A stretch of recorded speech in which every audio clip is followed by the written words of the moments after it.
Meta Andromeda update. For sure, if nagra-run ka ng ads, narinig mo na to siya. Ang purpose lang naman ito, guys, is for us to create a lot of image and video creative. And then that's why ito yung campaign na nirun natin. So as you can see, may mga image creative, may mga video creatives din. So that's by Meta na update. Actually, December 2024 pa to last year na release. But ngayon lang natin siya ini-implement.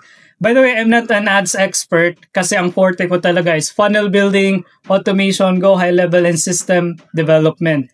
Okay? And for us daw to have an effective campaign, we need to have an offer. Ayan. So ito yung binild natin from scratch.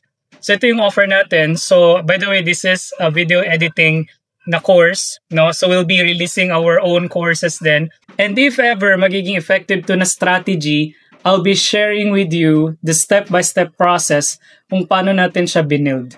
Alright? So stay tuned, everyone.